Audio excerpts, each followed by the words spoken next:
మహాభారత యుద్ధంలో అత్యంత ఉత్కంఠభరితమైన ఘట్టం దీనిని జయద్రథ వధ సూర్యాస్తమయ మాయా అని పిలుస్తాం. అర్జునుడి ప్రతిజ్ఞ నెరవేర్చడానికి శ్రీకృష్ణుడు చేసిన ఒక అద్భుతమైన లీల ఇది.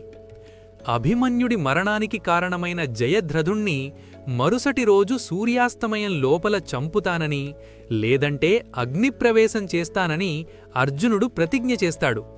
ఈ విషయం తెలిసిన కౌరవులు జయద్రథుణ్ణి కాపాడటానికి లక్షలాది సైన్యంతో 3 పొరల వ్యూహాన్ని రచిస్తారు.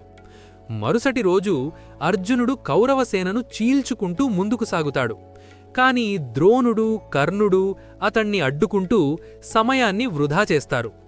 సూర్యుడు క్రమంగా అస్తమిస్తుంటాడు.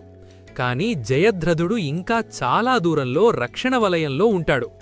అర్జునుడు తన ప్రతిజ్ఞ విఫలమవుతుందేమోనని ఆందోళన చెందుతాడు. అర్జునుణ్ణి కాపాడటానికి శ్రీకృష్ణుడు తన సుదర్శన చక్రాన్ని అడ్డుపెట్టి సూర్యుణ్ణి కప్పివేస్తాడు. లోకమంతా చీకటి కమ్ముకుంటుంది. సూర్యాస్తమయం అయిపోయిందని భావించి కౌరవులు సంబరాలు చేసుకుంటారు. జయద్రథుడు గర్వంతో బయటకు వచ్చి అర్జునుణ్ణి ఎగతాళి చేస్తాడు.